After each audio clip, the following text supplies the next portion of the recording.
우리에게 좋은 일이 일어납니다. 아멘. 우리 온 마음 다해서 하나님을 사랑하십시다. 오늘 본문은 그 유명한 다윗과 골리앗의 싸움입니다. 사실 너무 유명한 이야기죠. 아마 교회 나오는 사람 치고 이 얘기 모르는 사람은 없을 거예요. 그리고 교회 학교 어린이들이 아마 가장 많이 듣고 가장 익숙한 이야기겠다면 곧 다윗과 골리앗의 이야기가 아닐까 싶습니다. 이것은 비단 교회만이 아니고 교회 밖에서도 이미 익숙한 관용어입니다. 제가 네이버에 한번 쳐봤어요. 다윗과 골리앗이라고 검색하니까 이렇게 나오더라고요. 전혀 상대가 될 것 같지 않은 사람들이나 팀 혹은 회사끼리 경쟁하는 모습을 나타내는 말, 그렇게 돼 있어요. 이번에 우크라이나와 러시아가 전쟁을 했을 때 세계 많은 언론들은 이것을 뭐라고 했어요? 다윗과 골리앗의 싸움이라고 했습니다. GFP라고 글로벌 파이어 파워라고 하는 해마다가 세계 각 나라의 군사력을 비교해서 평가해 주는 사이트가 있거든요. 거기 보면은 러시아는 세계 제2의 군사 대국입니다. 거기에 비해서 우크라이나는 세계 제22의 국방력을 가지고 있는 나라더라고요. 그러니까 2하고 22가 붙으니까 이건 뭐 보나마나 게임이거든요. 그래서 잘 버텨야 사흘 버틸 거다. 그리고 곧바로 수도가 떨어지고 질 거라고 모두가 다 그렇게 예상을 했는데 의외로다가 대반전 드라마가 있는 거 참 모두를 놀라게 하고 있는 걸 볼 수 있습니다. 오늘 본문은 이렇게 블레셋이요 다시금 전쟁을 일으키는 것다가 시작하고 있습니다. 17장 1절 보시면 블레셋 사람들이 그들의 군대를 모으고 싸우고자 해서 유다에 속한 소구에 모여서 소구와 아세가 사이에 에베스 담밈에 진을 쳤어요. 아마도 지난 14장에 있었던 민마스 싸움에서 진패배를 선언하기 위해서 다시 몰려온 것 같아요. 그러니까 이스라엘도 거기에 응전해서 또 진을 치게 됐죠. 그 지역을 볼 것, 양쪽 산에 블레셋과 이스라엘 군대가 진을 치고 있고요. 가운데는 골짜기가 있어요. 골짜기를 사이에 두고 두 진이 지금 대진하고 있는 모습을 보여주고 있는 것입니다. 이번 싸움은 지난번 싸움과 좀 양상이 달라요. 지난번 싸움에는 요나단과 부간이 그들이 올라가서 그들을 급습함으로 전쟁의 판도를 바꾸었거든요. 이번에는 저쪽에서 챔피언이 나와요. 자, 3절 보시면은 블레셋 사람들은 이쪽 산에 있고 이스라엘 사람은 저쪽 산에 있고 그 사이에는 골지가 있었다고 됐어요. 근데 그 블레셋 진영에서 한 사람이 나와요. 본문에 보면 싸움을 도두는 자가 있다고 됐어요. 그 이름은 뭡니까? 그 유명한 골리앗이죠. 그럼 여기서 싸움을 돕는다는 말은 뭐냐면은 두 군대 사이에서 선 사람이라는 뜻입니다.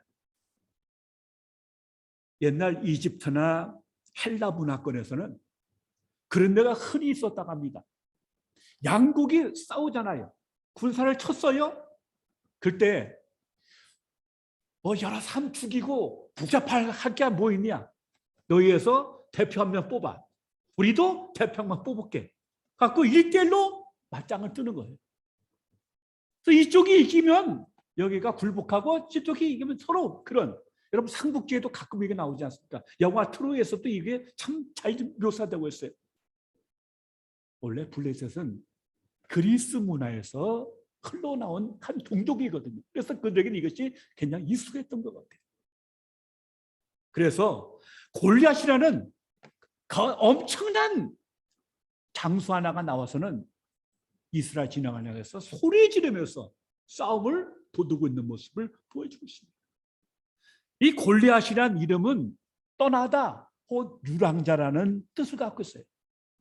오늘 본문은 골리앗의 인적 상황에 대해서는 말을 별로 안 하는데 그의 무장에 대해서는 굉장히 자세하게 설명을 하고 있습니다. 그는 키가 6규빗 한 뼘입니다. 한 규빗은요 팔꿈치서부터 손끝까지가 한 큐빗이에요. 보통 45cm를 친답니다. 그리고 한 뼘은 이거잖아요. 그래서 이걸 약 22cm를 계산하면 한 290cm, 약 3m에 가까운 어마어마한 거인이에요. 그리고 머리에는 노트구를 쓰고 온 전신에는 어린갑 뭐냐면 그 물고기 비를 같이 만든 그 갑옷입니다. 그리고 발에 갓반을 차고 또 신발을 신었어요. 근데 이 갑옷 무게가 얼마냐? 무려 57kg. 그리고 그가 휘두른 창은 배틀제가 창 무게가 얼마냐? 7kg. 그런데다가 앞에 큰 방패를 든 국왕이 나와서 그의 전신을 감싸주는 거예요. 그러니까 머리끝부터 발끝까지 완벽하게 빈틈이 없어요. 그렇게 완전 무장을 한 엄청난 장수가 나와서 소리를 지르는 거예요. 야! 하면 소리를 지르겠죠. 너들 가운데서 사울과 그 졸개들 다 봐! 그러면서 복잡하게 싸우지 말고 한 명 내보내. 나를 죽이면 우리가 너한테 굴복하겠고 내가 그를 죽이면 너희가 우리한테 굴복하면 될 거 아니냐. 그러면서 싸움을 도두는데 그만 말합니까? 이스라엘을 아주 모욕을 했어요. 모욕을 했어요. 너희들 하나님의 군대라며 한번 보여봐. 한번 증명해봐. 등신들아. 온갖 말로다가 이스라엘 군대를 모욕하고 조롱하면서 그들 심기를 뒤집어놓은 심리전이죠. 그런데 그의 유사가 너무 압도적이고 너무 무서우니까 사람도 그 앞에 나선 사람이 없어요. 오히려 무서워서 벌벌 떨고 있는 모습을 본문에 보여주고 있는 것입니다. 오늘 여기 보면은 참 갑갑한 거죠. 11절 보시면 사울과 온 이스라엘이 블레셋 사람의 이 말을 듣고 크게 놀라 두려워했다고 말하고 있습니다.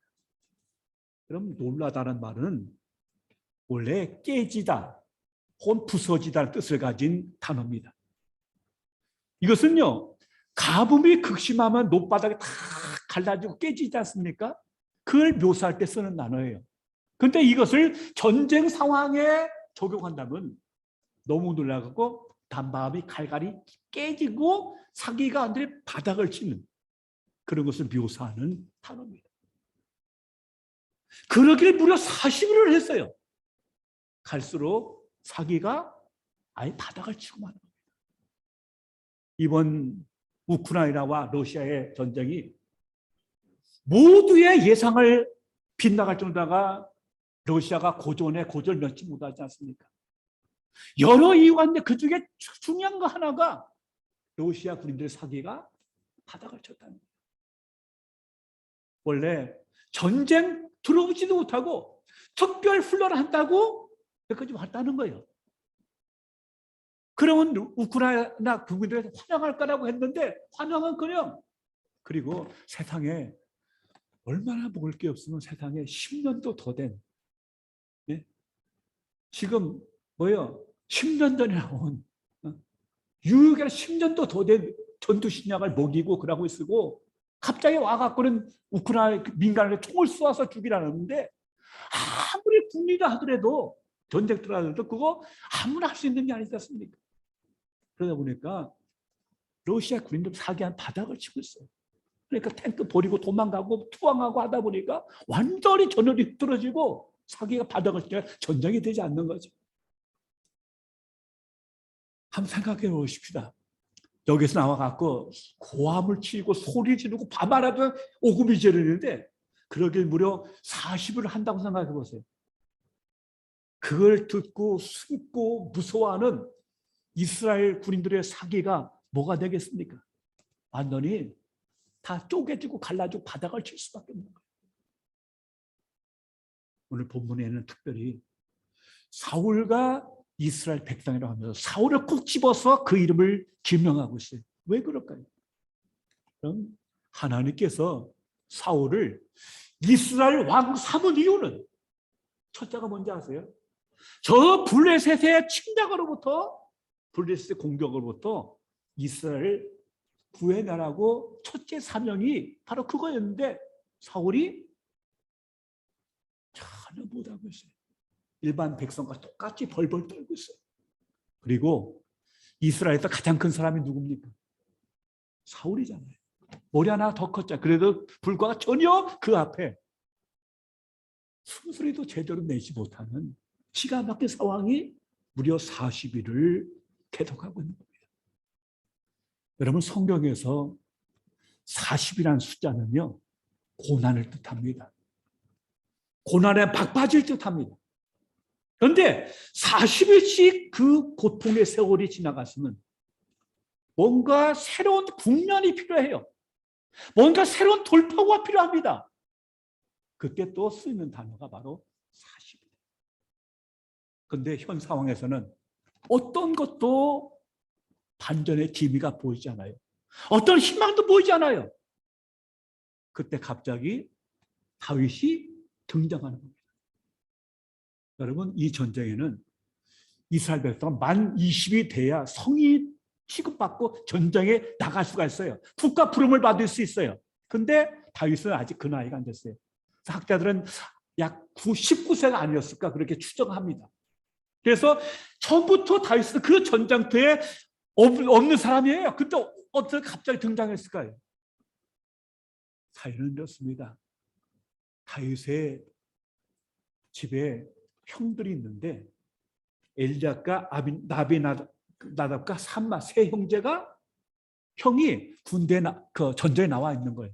그러니까 아버지 이새가 다윗한테 신분을 시킨 겁니다. 너 전쟁에서 나가서 형들이 잘 있는지 무사한지 안부를 한번 네가 알아봐라. 그리고 형들한테 먹을 것을 갖다 주라고 심부름을 시킨 거예요.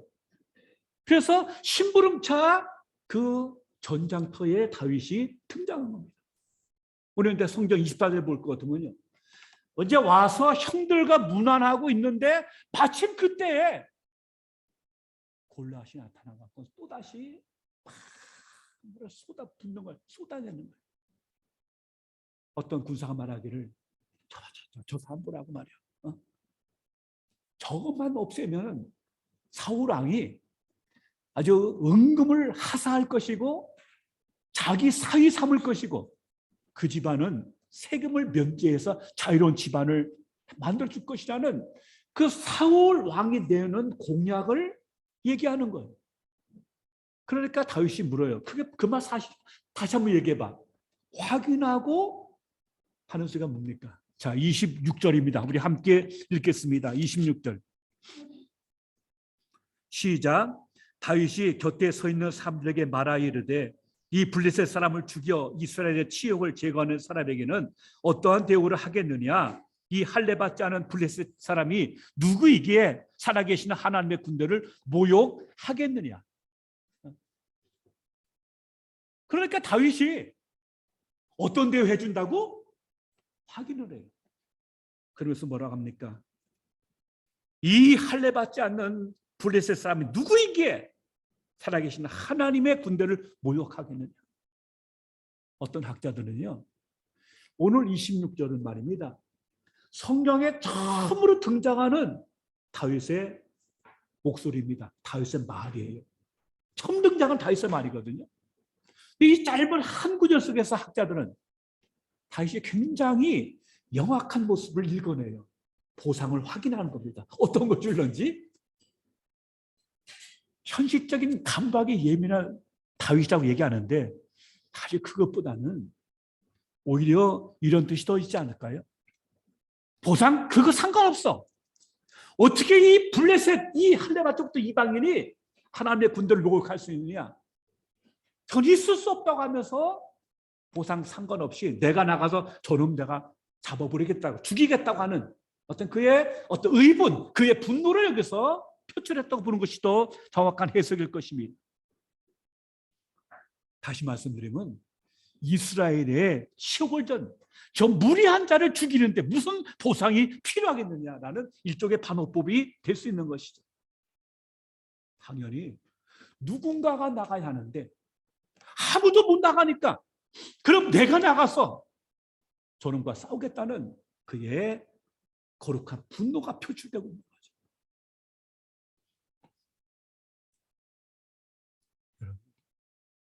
그래서 다윗이 왜 분노합니까? 그건 보라고 화내는 게 아니에요. 그건 소위 혈기가 아닙니다. 어떻게 할례받지 않은 저 이방인 블레셋 사람이 거룩한 하나님의 백성을 모욕하고 조롱하는 사실에 대한 분노예요. 어쩌면 그 말을 무려 40일씩 듣고도 무력하게 있는 이스라엘 백성을 향한 어떤 또 분노일 수도 있어요. 어떻게 저 말을 듣고 그냥 가만히 있어. 요한복음 2장에 보면요, 예수님께서 예루살렘에 올라가십니다. 올라가셔서 성전에 들어가셔요. 성전은 정말 제사 드리는 거룩한 장소인데 거기에 온통 난리판이에요. 소 파는 사람들, 양 파는 사람들 비둘기에 갖고 온갖 짐승들하고 똥 냄새 나고 또 환전을 하고 시끄럽고 이 난리 버거지 치고 있거든요. 그러니까 예수님께서 분노가 일어나 갖고는 채찍을 만들어 갖고는 다 쫓아내고 뒤 엎어버렸어요. 내가 어떻게 내 기도하는 아버지 집을 강도의 소굴로 만들고 이 장사터로 만드느냐면서 다 쫓아내고 뒤집어. 이게 소위 예수님의 성전 정화 사건이거든요. 그러면 이것 때문에 예수님께서 그 대제사장과 권력자와 정면으로 충돌하는 거예요. 부딪히는 거예요. 그리고 공생의 마지막 때도 예수께서 올라가서 또 한 번 성전을 뒤집어 엎어버려요. 그럼 왜 그렇습니까? 왜 그래요? 좋은 게 좋은 거다 그게 아니고 어떻게 하나님의 성전을 이렇게 장사치의 소굴로 만드느냐, 어떻게 이 성전을 치부와 축제와 권력의 본산으로 만드느냐에 대한 거룩한 분노입니다. 여러분, 거룩한 분노는 사람의 눈을 보는 게 아니고 하나님의 시선을 볼 때 잘못되고 썩고 타락한 현장에 대해서 도무지 잡을 수 없는 하나님의 분노예요. 그래서 엎어버리거든요. 사람의 생각으로는 그러한 분노가 안 생겨요. 아, 무서워. 아이, 뭐 내가 얘기해봐야 뭔 상관 있어. 그래서 뒤로 물러서고 좋은 게 좋다고 하지만은 정말 하나님의 시선으로 이 사건을 보고 현장을 볼 때는 속에서 이 잘못되고 이 타락되고 이 빗나간 모습에 대해서 참을 수가 없는 그런 거룩한 분노가 일어나는 겁니다. 다윗이 볼 때 어떻게 저 할례받지 않는 이방인이 어떻게 하나님의 군대를 모욕할 수가 있느냐는 사실에서 그 속에서부터 이게 뜨거운 것이 올라온 겁니다. 그래서 내가 나가서 내가 저놈을 죽이겠다고 얘기하게 된 거죠. 두 번째는 다윗은 이미 준비된 전사였습니다. 그러니까 이제 사람이 귀한 한 사람도 그냥 급하니까 이제 말이 내가 결국 이 다윗이 사울 왕 앞에 와게 됐어요. 근데 보니까 어린애거든, 소년이거든. 그러니까 뭐라 합니까? 야, 너는 소년을 어떻게 하겠느냐? 어떻게 너 같은 아이를 저 사람한테 보낼 수 있냐면 차마 보낼 수 없는 거예요. 저 사람 어려서부터 용사다. 너는 아니다. 그때 다윗이 뭐라고 합니까? 다윗이 뭐라고요? 자, 34절 보세요. 다윗이 사울에게 말하되 주의 종이 아버지의 양을 지킬 때 사자나 곰이 와서 양떼에서 새끼를 물어가면 내가 따라가서 그것을 치고 그 입에서 새끼를 건져내었고 그것이 일어나 날 해하고자 하면 내가 그 수염을 잡고 그것을 쳐 죽였나이다. 다윗은 나이는 어리지만 이미 전사였어요. 곰과 사자를 입에서 양이 물려가면 뭐 어쩔 수 없지 뭐 하고 포기하고 그냥 그냥 쫓아가갖고는 악착같이 싸워서 그걸 끄집어내고 찾아왔던 용납할 수 없었던 그런 삶이었어요. 그래서 이렇게 고백합니다. 하나님께서 곰과 사자의 발톱에서 나를 건져주셨는데 저 블레셋 문제 없습니다. 난 저걸 잡을 수 있습니다 하고 담대히 믿음에 선포하고 있거든요. 그러니까 사울이 그래? 가. 하는 거죠.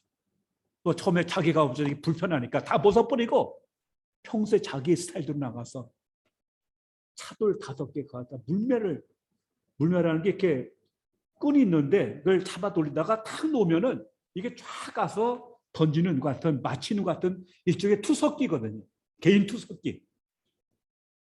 그 이유는 여러분께서 잘 아시는 것처럼 다윗이 나가서 그 골리앗과 1대1로 붙는 걸 맞짱을 뜨는 거죠. 그리고 물면을 던져갖고 그 날아간 돌이 유일하게 빈 공간이 여기밖에 없거든요. 유일하게 빈 공간은 이 양미간 이맛박을 들이치면서 충격으로 골리앗이 넘어져요. 그러니까 그걸 밟고 자기 칼이 없으니까 골리앗의 칼을 뽑아갖고 그걸 목을 베버리는, 목을 쳐버리는. 그걸 다 들으니까 이스라엘에서 와 하면서 일어나는 동시에 블레셋은 기가 죽어 도망가고 그래서 쫓아가서 전부 도륙해버린. 그래서 그 전쟁을 완벽하게 승리로 이끌었던 사건을 오늘 본문은 묘사하고 있는 것입니다.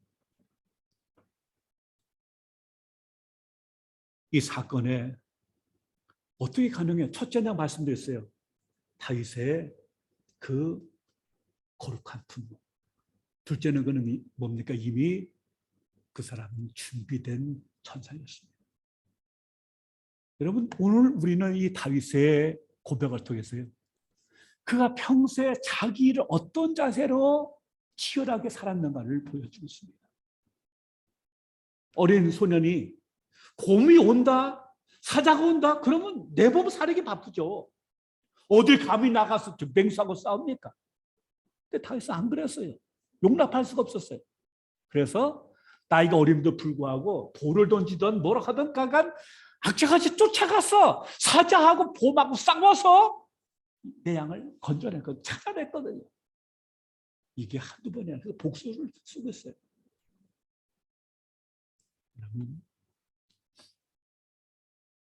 이것이 뭘 말해주고 있습니까?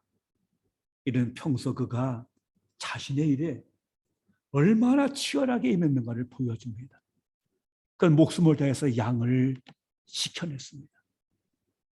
그가 목자로서 최선을 다한 사람이었기 때문에 일생일대에 중요한 기회가 왔을 때 그것을 자기 것으로 만들 수 있었습니다. 평소 곰과 사자하고 싸우지 않았다면 절대로 골리앗과 싸울 수 없었죠. 그리고 결단코 승리할 수 없었을 것입니다. 그런 누가 보든지 안 보든지 상관없이 자기 일에 충실했기 때문에 일생의 이때 기회가 왔을 때 능히 나가서 골리앗을 쳐 죽이는 역사의 전환점을 만든 것을 볼 수 있습니다. 자, 여러분 이것으로 끝이면요 좀 곤란하죠. 오늘 본문은 소위 다윗의 출세기, 데뷔 혹은 성공담이 아닙니다. 물론 눈앞에 나타난 현상은 다윗이 이긴 거죠. 이력 전쟁이 용미된 거죠. 진짜 떠오르는 해가 된 거죠. 그러나 오늘 본문이 정말 하시고자 하는 메시지는 그게 아닙니다. 그 다윗을 하나님께서 쓰셨다는 겁니다. 그럼 이 사무엘상 16장, 17장을 볼 거거든요. 거기에 우리가 정말 부인할 수 없는 건 뭡니까? 하나님의 주권입니다. 하나님 이미 이새의 8 아들 중에서 다윗을 미리 뽑아놨어요. 사무엘은 그냥 가서 시키는 데다가 기름만 부으면 됐어요. 그걸 누가 주도합니까? 하나님이 주도하셔요. 그리고 그 다윗이 그 16장 뒷부분에 보면요. 사울 왕이 귀신 들려갖고 악령에 들려갖고 막 고통 겪을 때 왕궁에 가서 그를 해서 그 하프를 연주하는 거죠. 그 연주예요. 음악 치료하는 거죠. 그럼 그때 이 귀신이 나가고 그런 관계. 그러니까 미래 왕이 현재 왕한테 와서 치료해주고 관계를 맺는 가장, 그러니까 이 베들레헴의 촌사람은 상상도 할 수 없는 자리에 하나님께서 그를 보내셔요. 그리고 오늘도 보면은 거기에 갈 수가 없는 사람이었잖아요. 초대받지 않는 손님이었거든요. 그런데 하나님께서 이새의 신부를 통해서 거기 들어갔고, 마침 그때 블레셋의 골랏이 나와서 싸움 거는 걸 듣고 그가 분기 탱천했던 걸 볼 수 있습니다.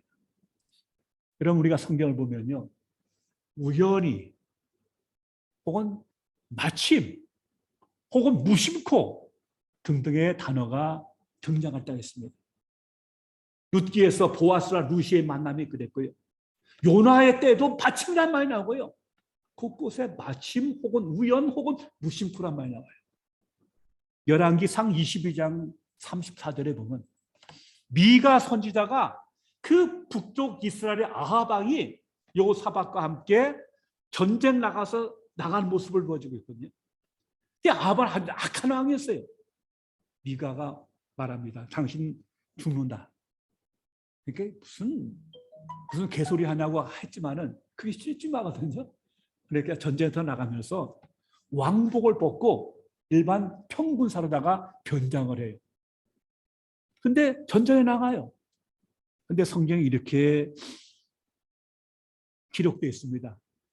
무심코 한 군인이 화살을 쐈는데 아방의 갑옷 솔기, 그러니까 갑옷이 이렇게 층층 이렇게 있잖아요. 근데 그 틈 있잖아요, 틈. 그게 솔기거든. 무심코 쏜 화살이 아방의 갑옷 솔기에 와서 박혔어요. 중상을 입은 거죠. 그러니까 아방이 내가 아직 다쳤으니까 병거 모으는 군인한테 빨리 전쟁터 나가라고 나를 내보내서 치료받을 수 있게 해달라고 하지만은 그날 전쟁이 너무 치열해갖고는 전차를 뺄 수가 없었어요. 결국 아합은 과다 출혈로 결국 전쟁터에서 죽고만 겁니다. 결국 미가 선자 말 그대로 됐던 겁니다. 그래서 성경은 어떤 한 군이 무심코 활을 쐈는데 그 활이 아합 왕의 갑옷 솔기를 맞췄다고 말하고 있습니다. 여러분, 왜 변장까지 했는데 화살에 맞습니까?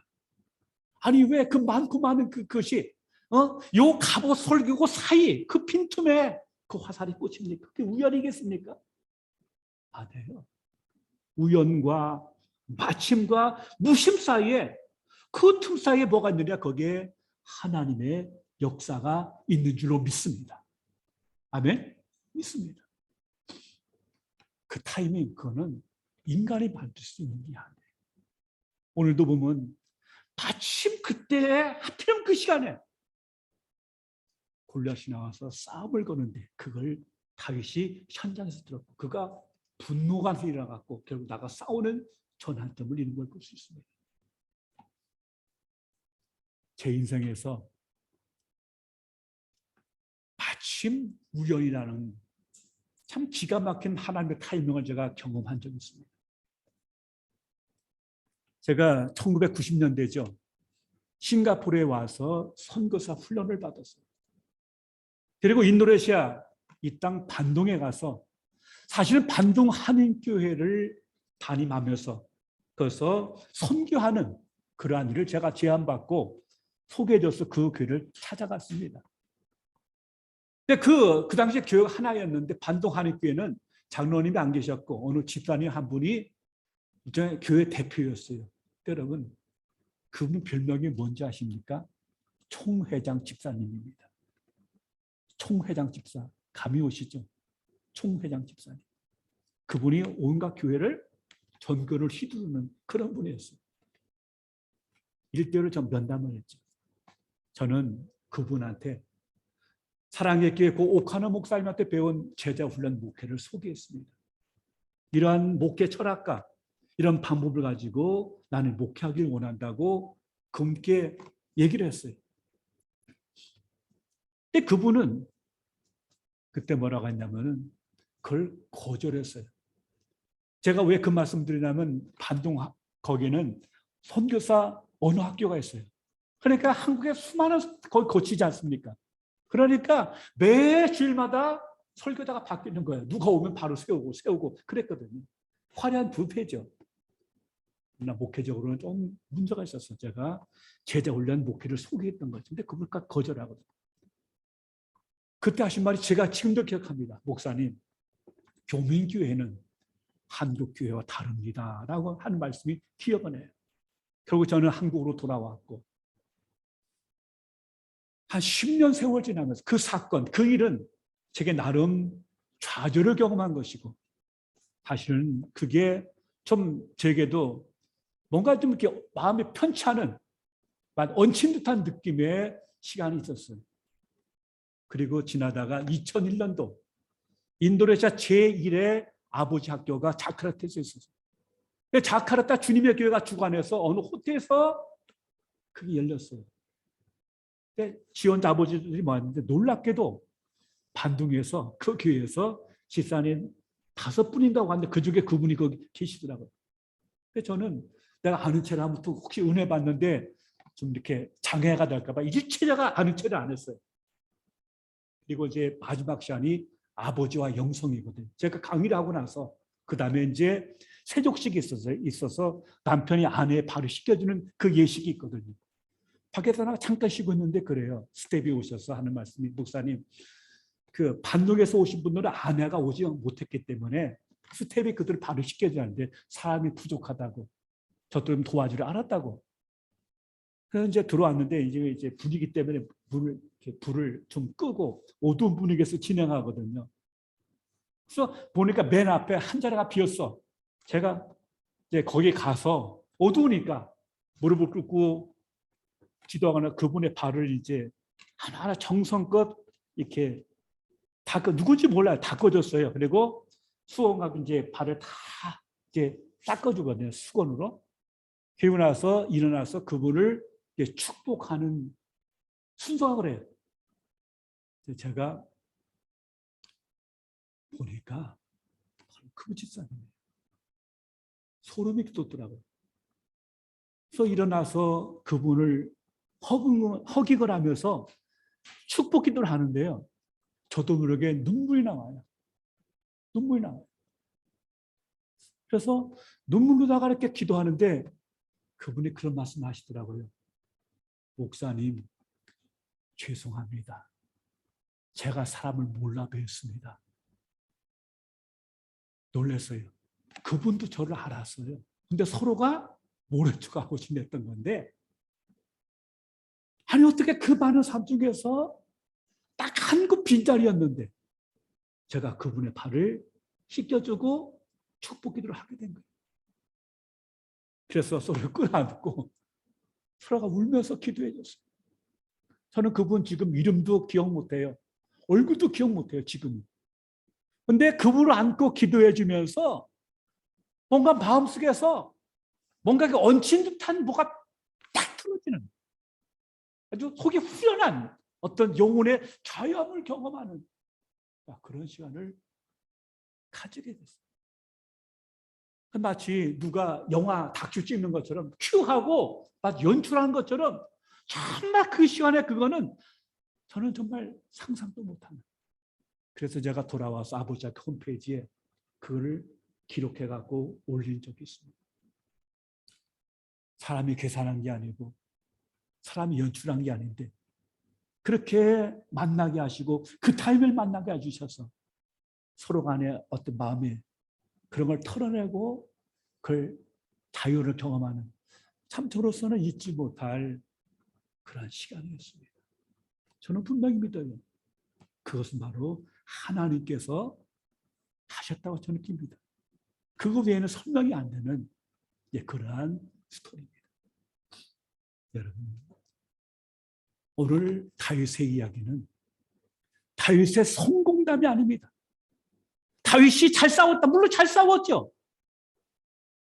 그러나 그 뒤에는 하나님께 다윗을 통해서 이스라엘을 새롭게 만들고 새롭게 세우고 하나님의 나라가 그 땅에 이루어지도록 다윗을 쓰시고자 하시는 하나님의 의도, 하나님의 역사하심, 하나님의 이끄심이 있는 줄 믿습니다. 결국 하나님은 그 다윗을 훈련시켜서 이스라엘 통일 왕국을 이뤘고, 그 다윗의 가문에서 또 역사의 끝에 만군의 왕이요 메시아 되신 예수 그리스도가 태어나게 하신 것입니다.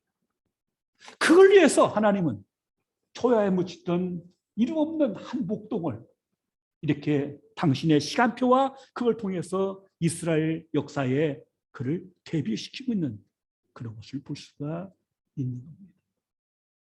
그 하나님께서 오늘 우리들의 삶도, 우리 교회의 삶도 당신의 뜻과 섭리 가운데 이끄시고 함께해 주실 줄로 믿습니다.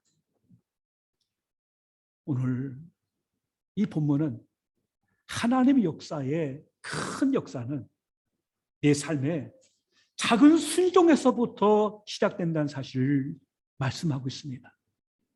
그리고 우리 인간에게 불가능한 현실에도 하나님이 함께 하시면 능히 가능하다는 사실을 말씀하고 있습니다. 사람은 방법을 찾지만, 노하우를 찾지만 하나님은 오늘 사람을 찾습니다. 하나님의 방법은 사람입니다. 그 사람을 택해서 그 사람을 통해서 이 땅에 당신의 역사를 만들어 가시는 것입니다. 질문 하나입니다. 그렇다면 오늘 누가 다윗입니까? 누가 다윗이겠습니까? 조건과 환경과 그런 것이 아니고 하나님 뜻에 합당하고 기꺼이 순종하고자 하고 기꺼이 주의 뜻 앞에 내 모든 걸 바쳐서 응답하는 자를 통해서 오늘도 하나님의 기적은, 하나님의 은혜는, 하나님의 축복은, 하나님의 구원의 역사는 힘차게 흘러갈 것을 믿습니다. 일에 쓰임받는 우리 모두가 되시기를 주님의 이름으로 축원합니다. 기도하겠습니다. 아버지 하나님 감사합니다. 절망적인 상황이고 어떻게 할 수 없는 상황이고 불가능한 상황에서 다윗은 하나님의 시각으로 저 불의한 것에 대해서 거룩한 분노를 느꼈고 그런 담대히 믿음으로 나가서 골리앗을 쳐 없앴고 이스라엘 역사에 구원을 가져오게 됐습니다. 오늘 우리 주변이 참으로 힘듭니다. 코로나라고 하는 골리앗이 있습니다. 그로 인한 경제 불황이라고 하는 골리앗이 있습니다. 이 사회에 참 여러 가지 어려운 요인들이 참 우리가 개인적으로 극복하기 어렵다고 할 수 있는 많은 골리앗이 우리를 애워쌉니다. 음부의 권세가 교회를 해하고자 역사하고 있습니다. 그러나 그 골리앗, 나사렛 예수 그리스도의 이름을 물리치게 하시고 이 시대에 하나님의 다윗으로 쓰임받을 수 있는 우리 교회가 되게 하옵소서. 우리 개인이 되게 하옵소서. 우리의 자녀가 되게 하시고 우리의 일터와 기업이 되게 하셔서 오늘 우리 개개인이 하나님 마음의 앞에서 하나님께 쓰임받아서 이 시대에 하나님의 뜻을 온전히 이룰 수 있는 하나님의 삶을 되게 해 주옵소서. 하나님의 교회와 하나님의 기업이 될 수 있도록 은혜 더해 주시고 우리 모두가 이 시대에 또 하나의 다윗이 되게 하옵소서. 예수님 이름으로 기도하옵나이다. 아멘.